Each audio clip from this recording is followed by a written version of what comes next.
여러분 안녕하십니까? 1월 7일 목요일 KBS 아메리카 뉴스입니다. 북한의 4차 핵실험 직후 미 정부를 향해 초당적으로 강경 대응을 주문한 의회가 본격적인 행동에 나설 것으로 보입니다.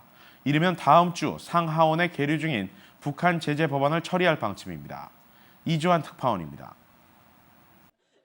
미 공화당 소속의 폴 라이언 하원 의장은 조만간 대북 제재 강화 법안을 표결에 붙이겠다고 밝혔습니다. 구체적인 시기는 못 박지 않았지만 이르면 다음 주쯤이 될 것이라고 미 의회 관계자와 언론들은 전했습니다. 이에 대해 낸시 펠로시 하원 민주당 원내대표도 초당적인 지지 의사를 밝혔습니다. 따라서 법안 통과에는 문제가 없을 것이라는 게 의회 주변의 대체적인 시각입니다.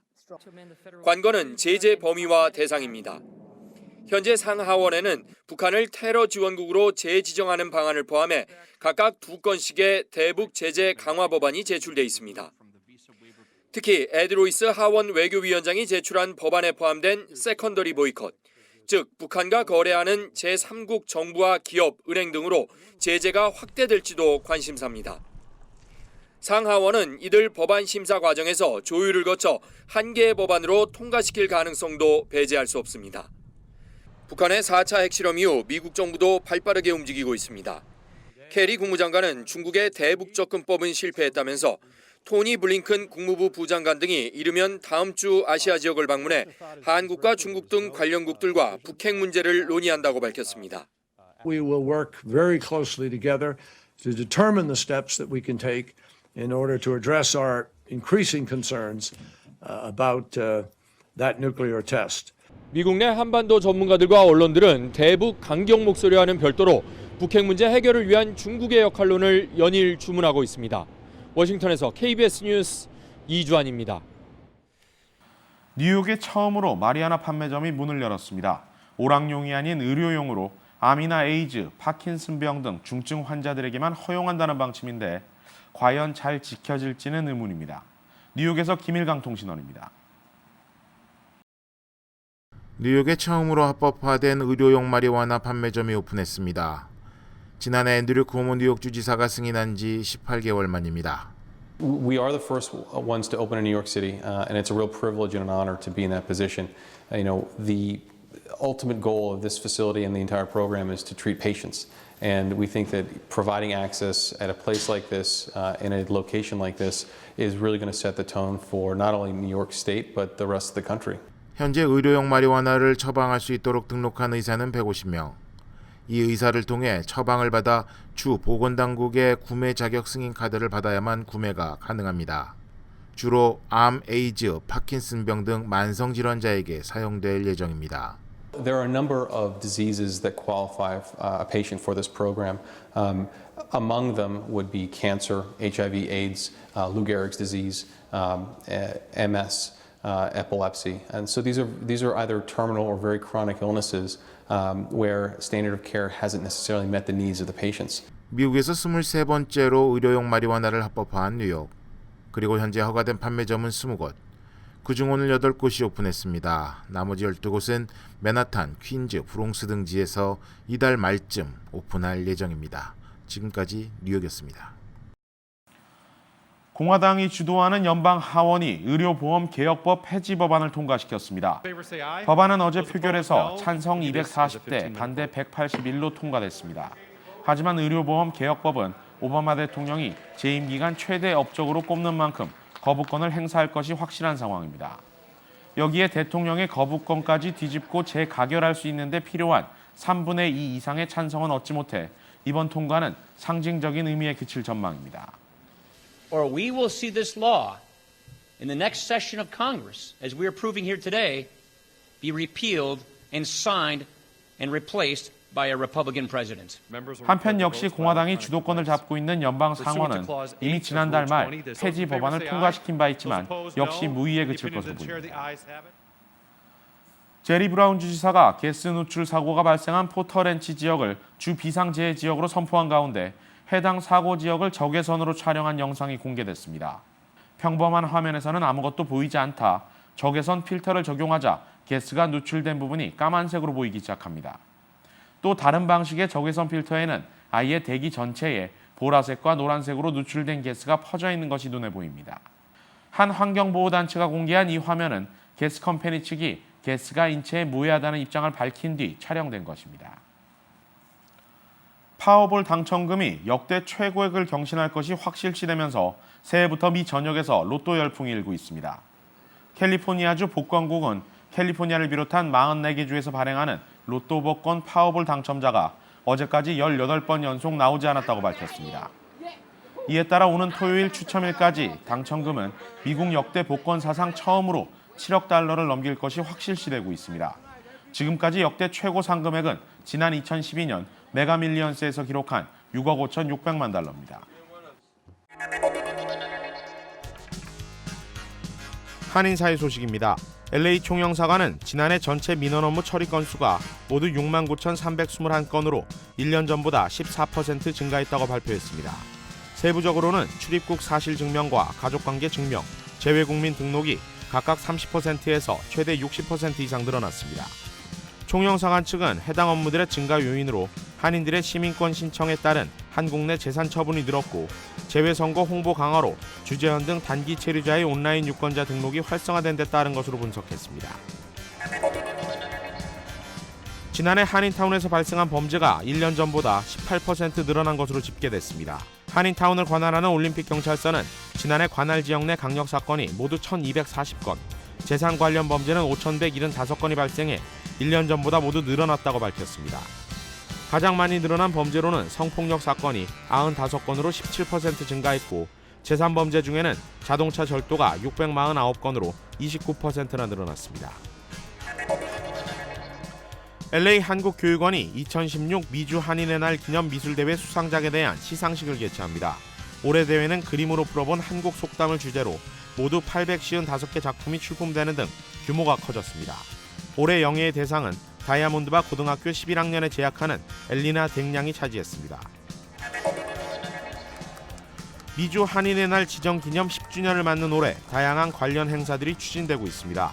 한인의 날인 오는 13일 LA 굿사마리탄 병원에서는 10주년 기념 현기식이 열릴 예정으로 김현명 LA 총영사와 데이빗 뉴 사지구 시의원 등이 참석할 예정입니다. 한편 캘리포니아주 하원은 지난 4일 영킴 의원이 미주 한인의 날을 기념하는 결의안을 발의했고 라팔마 시의회도 어제 관련 결의안을 정식으로 승인하는 등 의회 차원의 결의안 제정 선포도 이어지고 있습니다. 코트라 LA 무역관이 2016 CES 한국관을 개설하고 홍보에 나섰습니다. 한국의 35개 우수 IT 중소기업들로 구성된 한국관은 미국 내 400여 개 주요 도소매 유통기업과의 구매 상담 기회를 위해 마련됐습니다. 특히 내일은 북미 최대 IT 전자 상거래 체인인 뉴에그를 초청해 구매 상담을 진행하는 뉴에그데이 행사를 치릅니다. 북한 핵실험 소식과 관련해 어제 LA에 이어 오늘 OC 샌디에고 지역 평통에서도 북한의 도발을 규탄하는 성명을 발표했습니다. 권석대 민주평통 OC 샌디에고 지역 협의회 회장은 성명서를 통해 각 지역 평통 협의회와 한인단체가 협력해 북한의 핵 도발을 반대 성토하며 미 정부 각처의 한반도 평화 통일을 위한 외교적 역할을 지속적으로 감당하겠다고 밝혔습니다.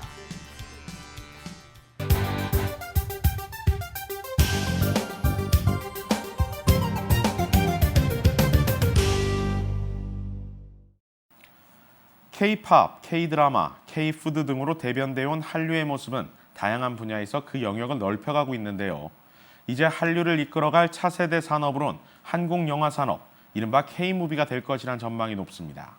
오늘 뉴스포커스에서는 북미 지역의 한국 영화 배급 사업을 펼치고 있는 이경준 에이지 엔터테인먼트 대표를 통해 K-무비 시장의 과거와 현재 그리고 미래를 들여다봅니다.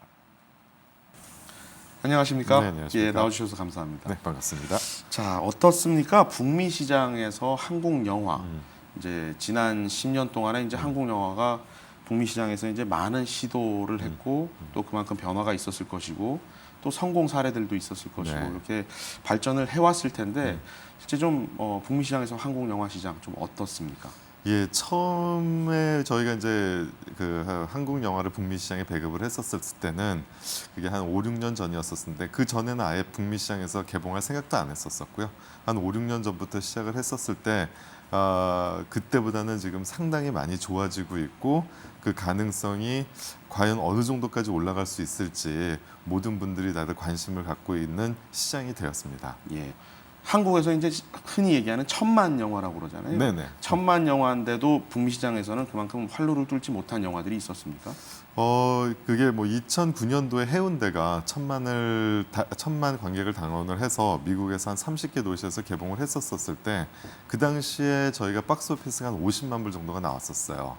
그래도 그 되게 고무적인 숫자로 봤었었고 굉장히 천만 영화가 한 50만을 하는구나라고 알고 있었는데 그 이후에 2012년 정도였죠. 광해가 북미 지역에서 한 30여 개 극장에서 한 90만 불 정도의 박스가 나왔었을 때 100만이 어렵구나. 천만 영화로도 미국의 북미 지역에서는 100만 달러 박스 오피스가 어렵구나라고 좀 생각이 들었다가 그 명량을 저희가 2014년도에 개봉을 하면서 저희도 생각지 못했던 260만 불 박스 오피스가 나오면서 이 한국 영화가 북미 지역에서 리밋이 어느 정도까지 발전을 할 수 있을지 더 관심을 갖게 됐고 더 규칙화되게 됐고 그다음에 좀 더 노력을 하면은 시장은 계속 좋아지겠구나라고 알게 되었습니다. 예.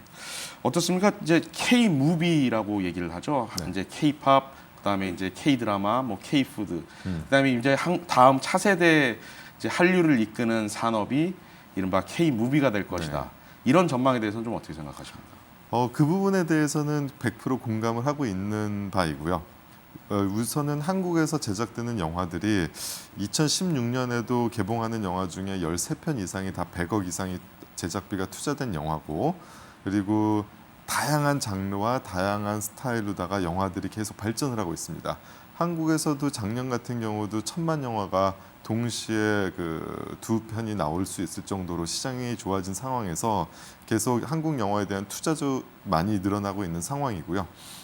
그리고 이 K 드라마가 미국에서 굉장히 북미 지역에서 어느 정도 이렇게 베이스를 깔려 있는데 이 K 드라마를 주도하고 있는 여러 배우들이 또 K 무비로다가 이렇게 전파가 되면서 K 드라마를 사랑하는 북미 지역의 많은 또 넌 코리안들도 자연스럽게 K 무비 쪽으로 더 관심을 가져주는 것 같습니다. 그래서 K 무비는 이제 북미 지역에서 하나의 또 코리안 웨이브, 한국의 웨이브로다 문화의 하나의 또 컨텐츠로다가 자리를 계속 잘 잡아나가고 있는 것 같습니다. 네.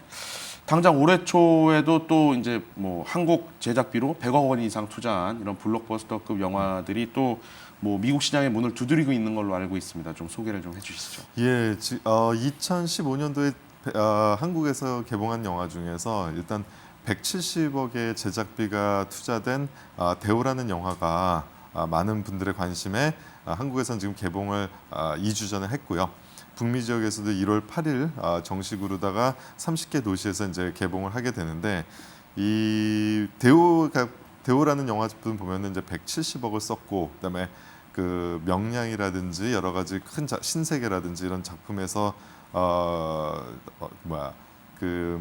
많은 인지도와 많은 인기를 끌고 있는 최민식 씨가 그다음에 또 호랑이라는 새로운 소재를 갖고 영화를 제작을 해서 지금 북미 지역에서도 많은 관심을 갖고 있습니다.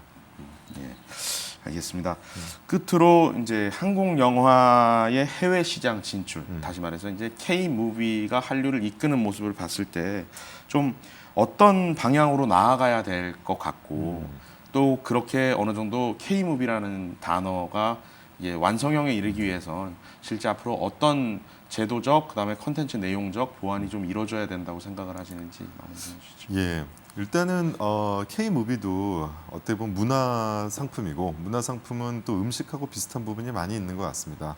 음식도 처음에 접했었을 때는 저희 입맛에 안 맞았을 때는 좀 약간 반대감이 있지만 그 음식을 계속 접하다 보면은 그 음식에 되게 맛이 길들여지고 그 음식을 찾는 것처럼 K 무비도 좀 그런 것 같습니다. 그래서 일단은 시장을 만들기 위해서는 많은 영화들이 북미 지역에 들어와야 될 것 같고요.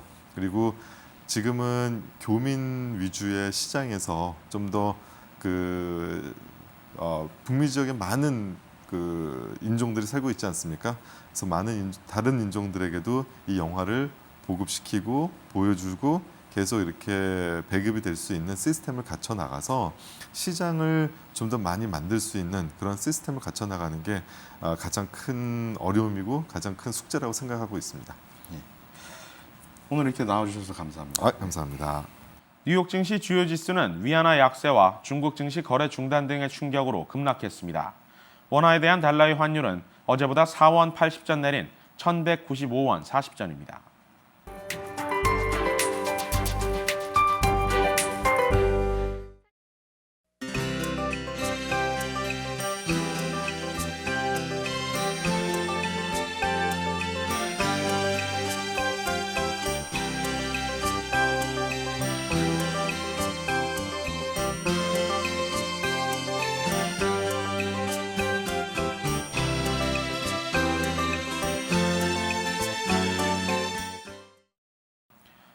이상으로 1월 7일 목요일 KBS 아메리카 뉴스를 마칩니다. 고맙습니다.